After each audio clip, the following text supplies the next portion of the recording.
सर्व नामनासे सदा निरस्तः सत्यं परं सत्यं परं कमी केलं जास्त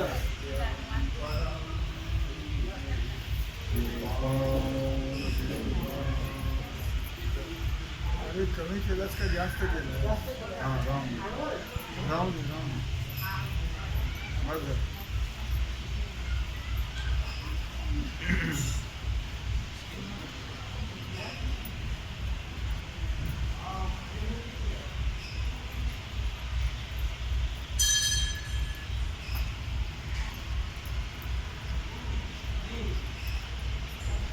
आणि मी तुहे भाषणे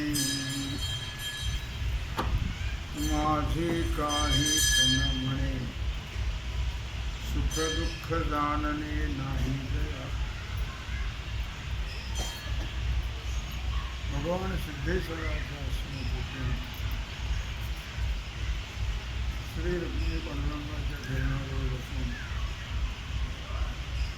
श्री सद्गुरू ज्ञानेश्वर महाराज श्री जगद्गुरु तुकाराम महाराज श्री संत एकनाथ महाराज यांच्या चरण सानिध्यामध्ये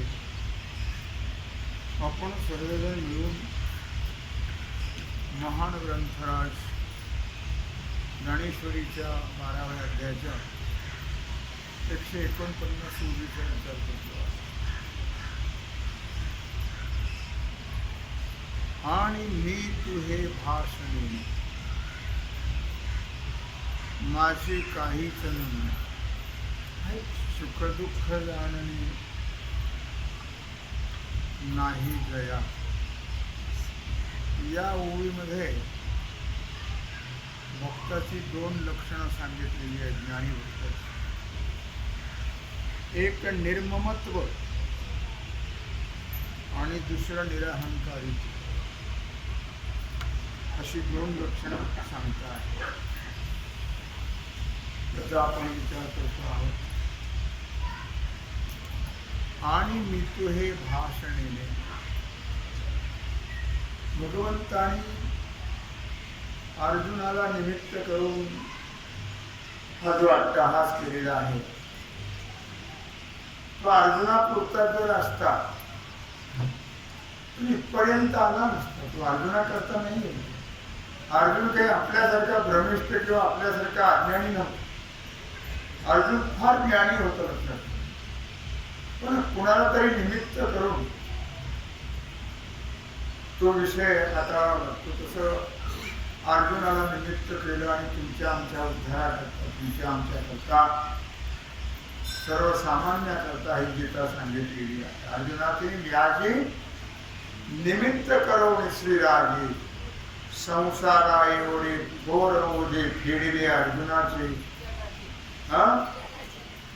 जगात मला वाटतं अर्जुन हो जगात आपल्या करता आपण एक नळी भुंकरे सोडणाऱ्या इकडून तिकडे जाय वाऱ्या त्याच्याकरता नाही आहे आपण जे श्रावक मंडळी आहोत काहीतरी आपलं भाग्य आहे पुण्य आहे मग आपण ज्ञानेश्वरी गाथा वाचतो त्यांचे गुणगान ऐकतो ज्ञानेश्वरी ऐकतो वाचतो परम भाग्य आहे भाग्याशिवाय या गोष्टी घडत हो नाहीये कुणालाही घडत नाही लक्षात परम भाग्य असेल तर त्या गोष्टी घडल्या जातात इथपर्यंत ठीक आहे पण पुढे जे चिंतन आहे पुढचा जो अभ्यास आहे तो करणं मात्र गरजेचं त्यात जर आपण गुंतून राहिलो तर आपला अभ्यास आपलं चिंतन होणार नाही पोरं बाळाला आपल्याला मरेपर्यंत आपण केलं तरी त्यांना नको नाही त्यातले बरेच सगळी माणसं आहेत मग आता ते मागतात त्या घरातली माणसं नाही तुम्ही राहू दे आता नाही तुम्ही आता माळ घेऊन बसा म्हणतात ते जाधेबाजी म्हणतात नाही कोणी म्हणत नाही आपणही आपण करावे हित आपलं हित हे आपल्याला कळलं पाहिजे आणि आपलं हित आपण केलं पाहिजे आपलं हित म्हणजे पैसे साचवून ठेवणं बँकेत भरून ठेवणं पुस्तकं तयार करून ठेवण्याच्या वाक्याला तर त्याला हित म्हणत नाही. हित हित ते करावे देवाचे चिंतन, हित ते करावे देवाचे चिंतन, करोनिया मन शुद्ध भावी, करोनिया मन शुद्ध भावी. हित ते करावे देवाचे चिंतन. ती एक मुलगी भागवत सांगतो. आता मुलीचा विचार लग्नाच्या वयापर्यंत 7 वर्षाच्या वयापासून ती भागवत सांगते. ती सांगते संडासात बसला तरी राम राम म्हणा, तोंडाला विश्रांती देऊ नका. ओ संडासात बसलं तरी राम म्हणा, दोष नाहीये म्हणा. तोंडाला विश्रांती देऊच नका. आपल्या तोंडाला पुष्कळ काम नाही, त्याच्यामुळे आपल्याला थोडंसं वाटेल हा राम म्हणायला. त्या संसाराचा धंदा जन्मावली गेला, मुखी नाही आला राम राम. ही का सांगते लक्षात ठेवा. महत्वाचा भाग आहे की हे जे सांगितलंय ते तुमच्या आमच्या करता आहे, तुमच्या आमच्या उद्धार करता आहे. आपले दिवस आता लांबत राहिले का जवळ येत चालले, वर्षेवर वर्षेवर जवळ येत चालले असं म्हणायचं आपण. तसं तर उद्याचा दिवस उजाडेल याची घरी जायची गॅरंटी नाही का. कोण दिवस येईल कैसा नाही देहाचा. आपल्या लक्षात आहे ही गोष्ट. आपण लक्षात ठेवतो, आपण त्याप्रमाणे वागतो, त्याप्रमाणे करतो नाही. आपल्या या गोष्टी आपल्या लक्षात राहत. संसाराच्या गोष्टी जेवढ्या लक्षात राहतात त्याची एवढं आपण रिपिटेशन करतो, त्याचं परमार्थाचं आपण करत नाही. दुर्दैवाची गोष्ट सोडून द्यावीच येतो.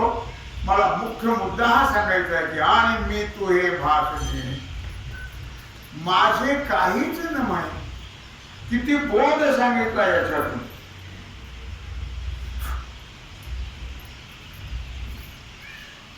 माझे काहीच न म्हणे, सुख दुःख जाणणे नाही दया.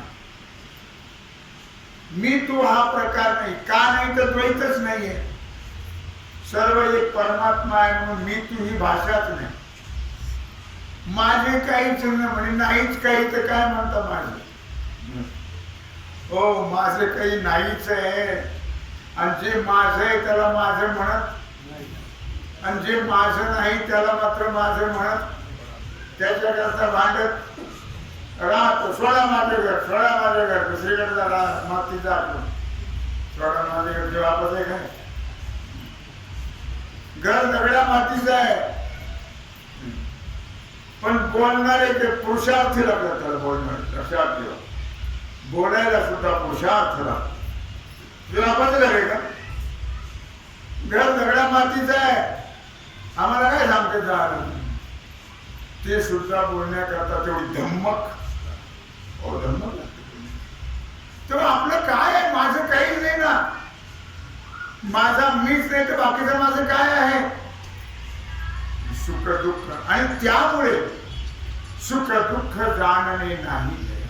मितूपणा नाही, माझेपणा नसल्यामुळे त्यांना सुख दुःख असा चाललाय आपला विषय. भागवतामध्ये श्रीमद भागवतामध्ये 9व्या स्कंदात 21व्या अध्यायामध्ये 12 आणि 13 श्लोकातून वर्णन करतात.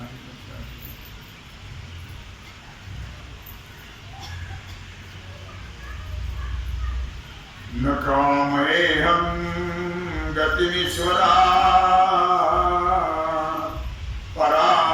परामष्टाभियुक्ता न पुनर्भवं वा. आर्तिं प्रपद्येऽखिल देहभाजा मन्तस्थितो येन भवन्त्य दुःखाः. श्रुतुक्षमो मात्र परिश्रमश्च दैन्यं क्लमशोक विषाद मोह सर्वे निवृत्ता कृपणश्च जंतो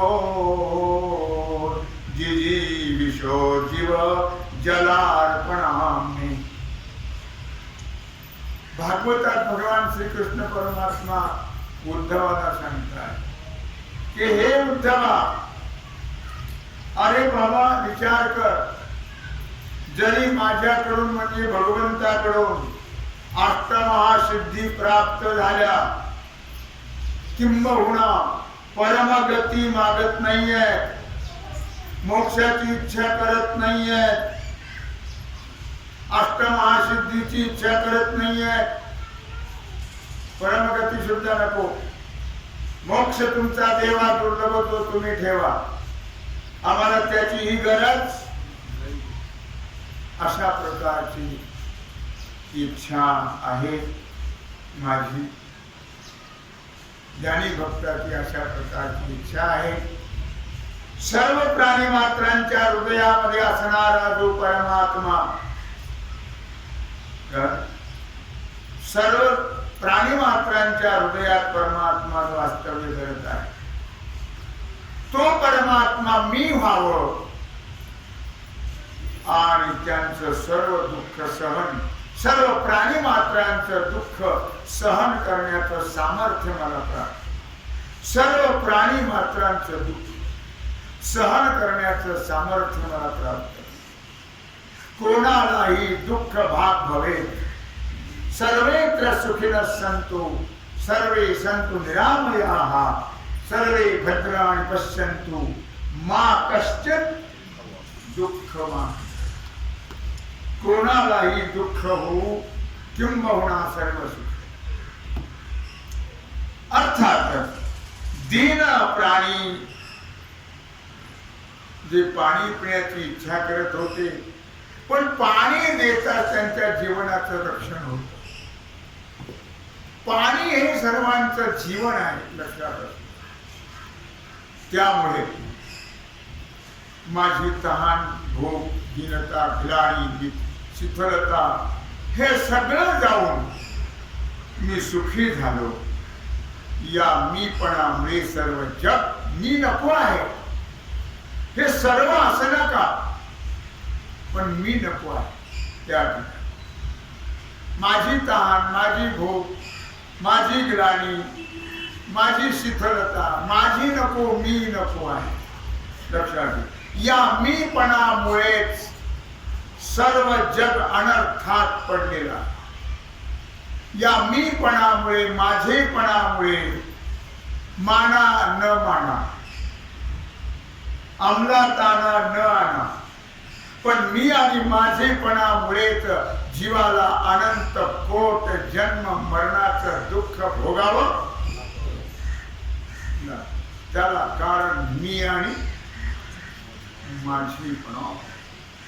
शोक आहे, हर्ष आहे, भय, संताप, लोभ, मोह, मत्सर हे विकार नुसते एवढेच विकार नाही आहे, त्याच्या कुठे जन्म मरण नाही आहे, महान दुःख. या ज्या अवस्था आहेत सगळ्या, शोक असेल, हर्ष असेल, भय असेल, संताप असेल, लोभ असेल, मोह असेल, मत्सर असेल, जन्म असेल, मृत्यू असेल, या ज्या सर्व अवस्था आहेत, हे सर्व अवस्था अहंकाराचे धर्म आहे. या सर्व अवस्था म्हणून मग मी माझा नको, ममत्व नको, निर्ममत्व हवं आणि कशाचाही अहंकार नको, निरहंकारित्व. हे सगळे अहंकाराचे धर्म आहे. हे विकार, या अवस्था या आत्म्याच्या बाबतीत संभवत.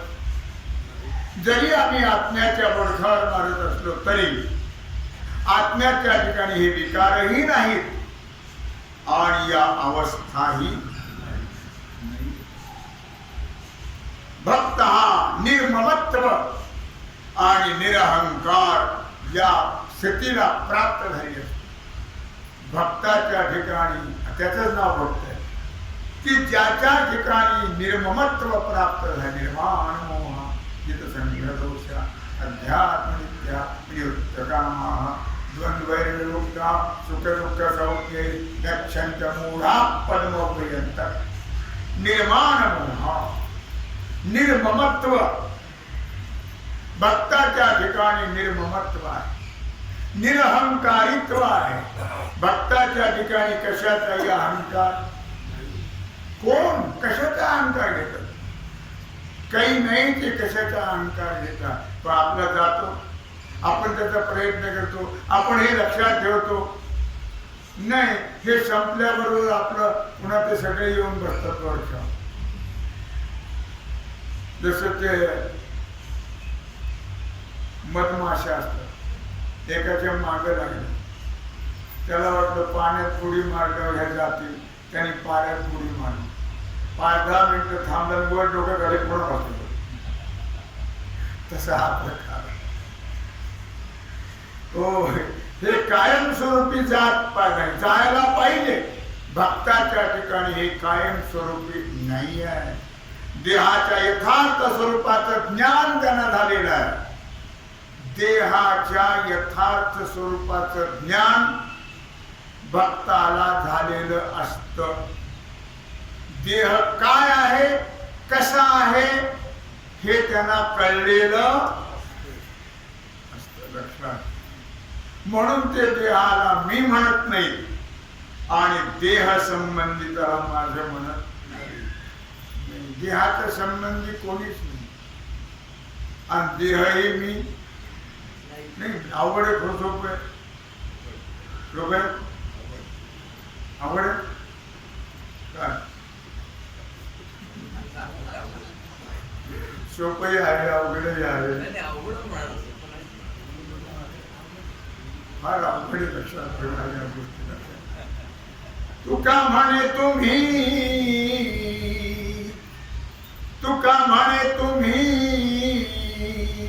ऐका हो मात तुका म्हणे तुम्ही ऐका हो मात आम्ही या अतीत देहाहुनी कळलं शब्द आम्ही या अतीत देहाहुनी तुका म्हणे तुम्ही ऐका हो मात आम्ही देहाहून वेगळे आहोत देह मी नाही देह माझा तुका म्हणे नव्हे दिसतो मी तैसा तुका म्हणे नव्हे जर जाणून घ्या चष्मा बदलून बघा आमच्याकडे तुका म्हणे नव्हे दिसतो मी तैसा पटते का तुम्हाला नाहीतर पुसाने ते पुसा पांडुरंगा तो सांगेल तुम्हाला आम्ही कोण कसे आहोत पुसाने ते पुसा पांडुरंगा पुसाने ते पुसा पांडुरंगा तुका भाणे मी हे माझे नये वाचे तुका म्हणे मी हे माझे नये वाचे येणे नावे साचे साधुजन येणे नावे साचे साधुजन काय व्हायला पाहिजे तुका म्हणे झाला देहाचा विसर तुका म्हणे झाला देहाचा विसर नाही आता आप पर कोणी सोपं आहे नाही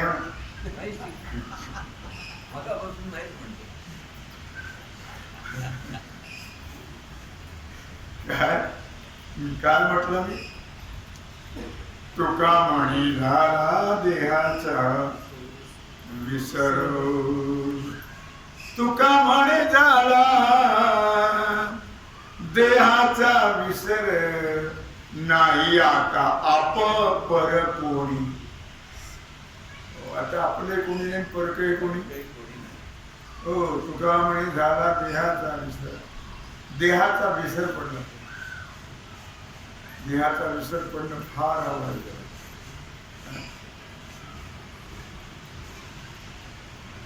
वर्णन करता है नाथरा भागवताच्या दुसऱ्या अध्यायात 776 ओवी 36 ओवी अद्वैत भजनाचे बोजी शब्द लक्षात घ्या. अद्वैत भजनाचे बोजी मी माझे तू आणि तुझे, मी माझे तू आणि तुझे शब्द लक्षात घ्या. ज्यासी नोरेची सहज निजे तो भक्त जाणीजे उत्तम. अद्वैत भजनाचे निभोजे. अद्वैत एकच, अनेकाचं नाही.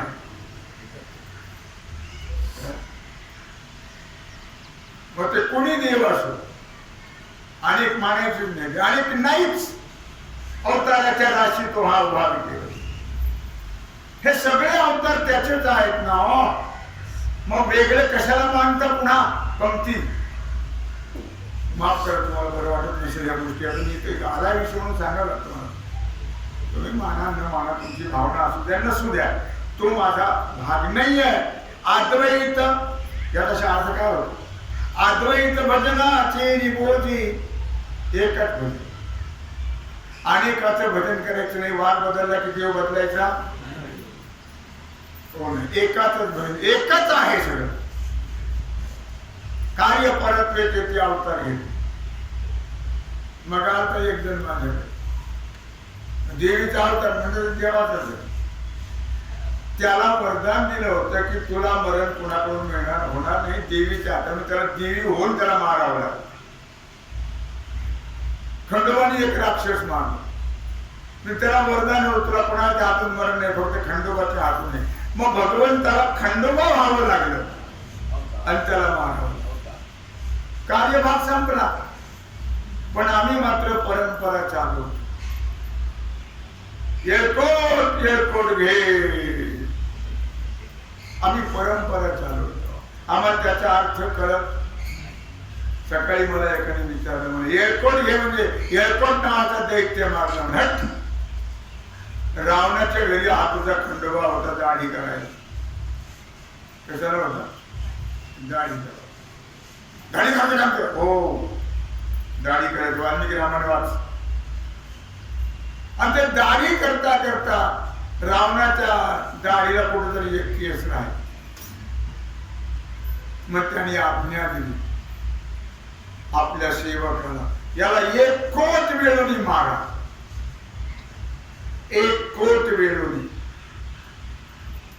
आमच्या येड्या जाती अजूनही म्हणतात 1 कोट घे. तुला 1 कोट वेळोनी मारला, अजूनही तुला मारू देते. काय भक्ती आमची लक्षात. 1 कोट घे. अवतार कार्य संपलं. कार्याकरता अवतार घेतात. त्या परमात्माने हे सगळे अवतार घेतलेले आहेत. म्हणून अद्वैत भजनाचे बोजी मी माझे तू आणि तुझे. मी माझं, तू तुझं. ज्यासी नुरेची सहज निजे. ज्याला हे उरत नाही मी माझं आणि तुझं, ज्याच्या ठिकाणी उरत नाही तो भक्त जाणे उत्तम. त्याचं नाव उत्तम. त्याचं नाव उत्तम. देहाचा मीपणा गेला तो देव झाला. देवाचा मीपणा, देहाचा मीपणा गेला की तो देवच होतो. लक्षात. सोपं आहे, सोपं आहे. फक्त मीपणा गेला. मीपणा गेला की तुका म्हणे देव झाला. तो देव होतो. देहाचा मीपणा गेला की देह संबंधी त्याचा माझेपणा राहील का? नाही ना. देहाचा मीपणा अवघड गोष्ट सोपी नाही आहे. लक्षात ठेवा. कारण आपल्याला आतापर्यंत एवढं आयुष्य गेलं मी माझे म्हणता म्हण, आणि तर एकदम जायचं म्हणजे मग आतापर्यंत आपण ज्ञानेश्वरी वाचली पण आम्हाला ते लक्षात आलं नाही. आम्ही आतापर्यंत भागवत वाचलं तर आमच्या लक्षात आलं नाही. ते आता लक्षात आणून देत आहे. देहाचा मीपणा गेला की देह संबंधित संपले. देहात आम्हीपणा गेला की माझेपणा ही सहजच नसत. तुका म्हणी माझी नवतील कोणी. टिपून ठेवा प्रमाण. तुका म्हणे माझे नवतील कोणी. तुझ चक्र पाणी वाचून या. तुझ चक्र पाणी वाचून या. माय जगन्नाथ बाप जगन्नाथ. त्यात नाही त्याला जोडून म्हणतो म्हणजे कुठलं काढतरी. माय जगन्नाथ बाप जगन्नाथ अनाथाचा नाथ. जना तुका म्हणे माझी नव्हतील कोणी. तुझं चक्र पाणी वाचून भगवंताशिवाय माझं कोणीच. कोण म्हणतं आपल्याकडे भांडण नाही. तू खूप बरा आहे म्हणता येत लक्षात. मग तुका म्हणे लक्षात ठेवतो म्हणजे बोट लावायचा तेव्हा. म्हणून ते सहजच महात्मे निर्मम असतात. तुका म्हणे माझे नव्हतील कोणी. तुझं चक्र पाणी वाचून या. म्हणून ते सहजच निर्मम आहेत. त्यांच्या ठिकाणी ममत्व हा प्रकार नाहीये. नाथ भागवताच्या 26व्या अध्यायातल्या ओव्या टिपून ठेवा. मी सांगत नाही. 229 ते 237 या 8 ओव्यात याचं फार सुंदर वर्णन केलं स्पष्ट नाथाने. मी 10व्या अध्यायातली भागवतातली ओवी सांगते 249. ते कोणाचे ग्रह क्षेत्र. तेथ कोणाचे ग्रह क्षेत्र. कोण पुसे कलत्र पुत्र. घर कोणाचं. शेत कोणाचं. शेत क्षेत्र म्हणजे शेत. तेथ कोणाचे ग्रह क्षेत्र. कोणाचं घर. दगडा माती. आपलं घर नाही. शेत कोणाचं आपलं नाही. कोणाचे क्षेत्र. कोण पुसे कलत्र पुत्र. बायका पोरं पुसतात नाही पुसत. कामापुरता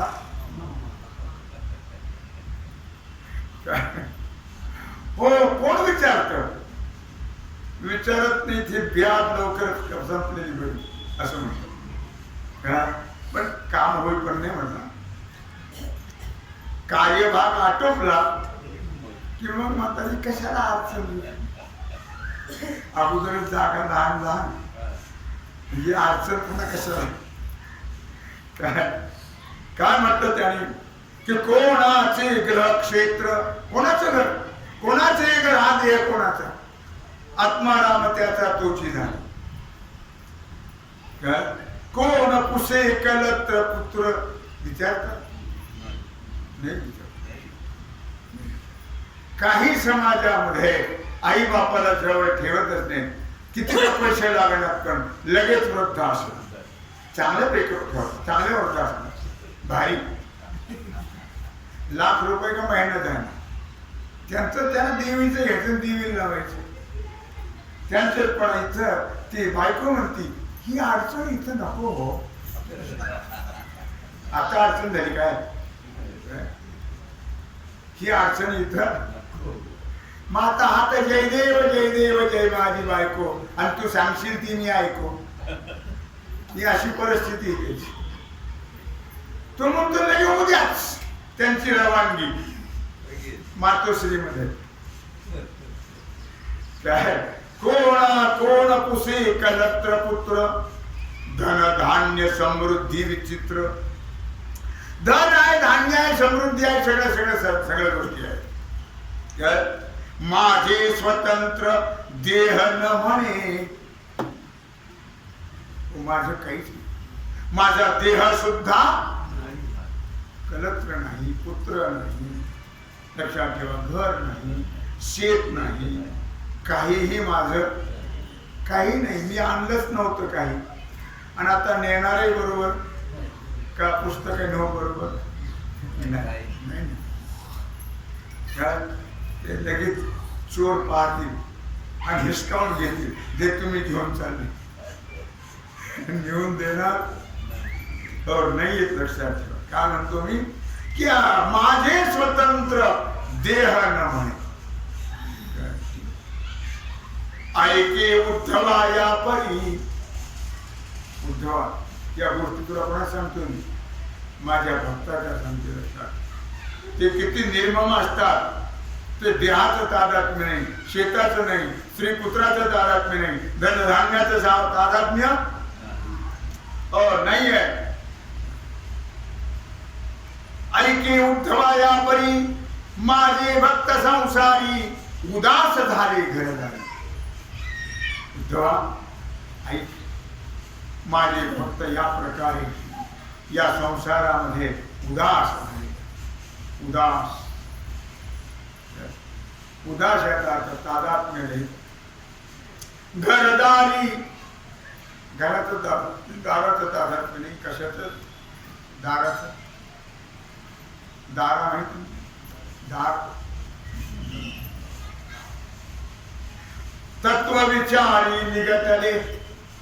तत्व विचारामध्ये ते एक रूप झाले. नाथरायचं वर्ग 10व्या अध्यायातले ओव्यातले 249-50.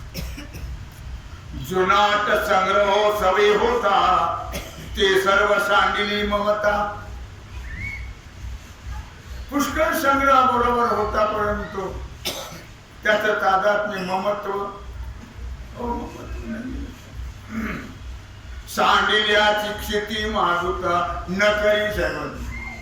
टाकून दिलं तेवढे टाकून दिलं. ते जे टाकले त्याचा त्याग केला, त्याचा खंत, त्याचा विचार पुन्हा नाही. टाकलं संपलं.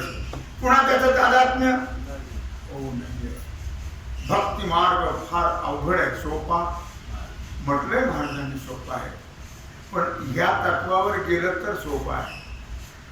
नाहीतर सोपा नाही. म्हणून तत्व विचारी गठन, तत्व विचारामध्ये ते एकरूप झाले. तेव्हा अशा प्रकारे देही दृढ धरावी अहंता तेने देहवादीची ममता. जर देहाच्या ठिकाणी अहंता झाली, देह माझा म्हटलं तर ती बाधा निर्माण, बंधत्व प्राप्त होतं. देह संबंधीची ममता निर्माण. देह माझा नाहीच आहे, मी कशाला माझा म्हणतो? देह हा कुणाचा आहे? मग पाचाचा आणि उष्णा. देह काळाचाच आहे, पण हे पंचमहाभूताचा गोंधळ एक ठाई मांडीला खेळ. पृथ्वी आप तेज वायू आकाश या पंचमहाभूताचा हा देह आहे. देहाची ममता माझ्याकडे नाही आहे. देहाभिमान नातळे चित्ता. कुणाचा अभिमान घेता? लोकांचा. लोकांच्या बायकोला आपलं बायको म्हणत काय होईल? काय म्हणजे रस्त्यावर डोळे खावं लागतं. लक्षात आलं का? तसं दुसऱ्याचा देह जर माझा म्हटलं तर काय होईल? जोडे खावे की रस्त्यावर जाणं काय? तेने देह संबंधीची ममता. देह संबंध, देहाच्या बाबतीतली ममता. देहाभिमान नातळी चित्ता गेली ममता न लागता.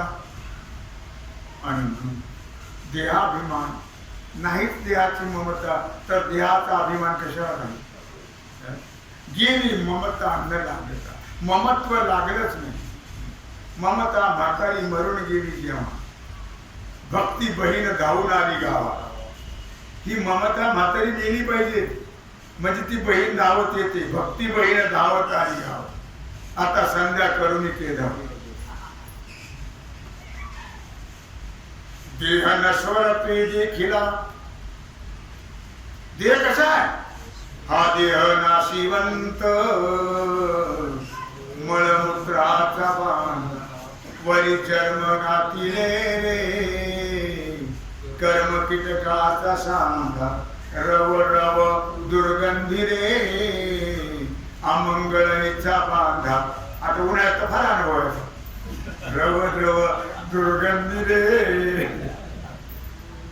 अमंगळीचा बांधा स्मरे त्या हरिहरा शरण जाई गोविंदा परिये दे मदालसा सोहम जो जो रे बाळा. हा देह नाशिवंत मलमूत्राचा देह नस्वरत्वे देखील देहाकडे त्यांनी पाहिलं पण नाशिवंत आहे म्हणून. नाशिवंत देह जाईला नाशेला हा जाणा कार्य न स्मरा राम राणा. नाशिवंत देह जाणार सकळ आयुष्य खातो काळ सावध. हा देह नस्वरत्वे देखीला विष्ठामूत्रांचा मोदळ. यात काय दुसरा आहे? विष्ठामित्राचा हा मोदळा देह आहे लक्षात ठेवा. तर विष्ठामित्रांचा मोदळा या लागी अहंकार गेला सोहम लागला दृढ भाव. हे कळलं, हे कळावं म्हणजे देहाचा अहंकार राहत आणि मग सोहम हा दृढ भाव निर्माण झाला. सोहम तो मी आहे, तो मी आहे, तो म्हणजे तो परमात्मा मी आहे. सोहम भागवताच्या 10व्या अध्यायात 187 189. तरी जो आता गणेशविधी ओळी सांगतो तुम्हाला 13वा अध्याय 593. तरी जो मग आता हे असं सांगितलं देहाचं लक्षण तुम्हाला 13व्या अध्यायात ओवी 593 ज्ञानेश्वरी. तरी जो या देहावरी मग आता देहाचं लक्षण सांगितलं की देह कसा आहे तुम्हाला कळलं देह कसा आहे. तरी जो या देहावरी उदास ऐशिया परी. मग या देहावर कसं राहिलं पाहिजे उदास. या देहाचं कुठल्याही प्रकारचं तादात्म्य ठेवता कामा नाही. उखिता विदयसा बिढारी बैसविला. उखिता आपण कुठेतरी धर्मशाळेमध्ये राहतो प्रवासामध्ये आणि मग तिथं शेजाऱ्याला सांगतो माझ्याकडे आपल्याकडे लक्ष द्या. मुखिता जैसा बिढारी बैसविला. आणि मग तो त्या त्याकडे लक्ष देतो पण त्याचं तादात्म्य देत आहे का? त्याला माहिती आहे माझी नाहीये, उभे लक्ष द्यायचं म्हणजे तसं या देहाकडे लक्ष द्या. माझं नाहीच आहे मग कशाला माझं म्हणायचं? म्हणजे दुःख होणार हो नाही आहे. त्या ज्ञानोबा वर्णन करता आहे. आणि पुन्हा 5व्या अध्यायात विसावी ओळी सांगतो तुम्हाला. आणि मी माझी आईशी आठवण फार महत्वाची ओळी. आणि मी माझी आईशी आठवण विसरले दयाचे अंतःकरण पार्था तो संन्यासी जाण निरंतर. महत्वाची मी माझी आईशी आठवण. मी नाही आणि माझंही नाही. फार महत्वाचं लक्षण. तुम्हाला बरं वाटवं नाही तर न वाट. तुम्ही घ्या न तर न घ्या पण मी माझी आईशी आठवण. हो माझ्या कशालाच म्हणायचं. सुनाला बोलायचंच नाही. या नखापोटाने संसार केला तू काय भांडी आपडतीस या आपटून तर फोडून काय करायचं आपल्याला. ये उद्योगात बस खांद्यावर माझं म्हणायचं मी म्हणायचं. हो नाहीये तळमळ लागतो जीवाला. एवढं सांभाळलं काय सांभाळलं दगड सांभाळलं. जे सांभाळायचं नाही सांभाळलं अन्न पोत्यात लक्ष घाललं. मी माझी आईशी आठवण विसरले दयाचे. ज्याच्या अंतःकरणात मी आणि माझेपणा राहिला नाही लक्षात. पार्था तो संन्यासी जाण निरंतर. त्याला त्यागी म्हणतात. संन्यासी म्हणजे देहाला मी म्हणायचं नाही, देह संबंधाला माझं म्हणायचं नाही असं माऊली वर्णन करतो. आणि मी तो हे भाष नेणे माझे काहीच न म्हणे. सुख दुःख जाणणे नाही जया. अशा प्रकारे धर्मी सेवा भगवत चरणी समर्पित करून राहिलेला जो सेवेचा भाग आहे तो आपण कुंडली कवरदे श्री ज्ञानेश्वर तुकाराम ओम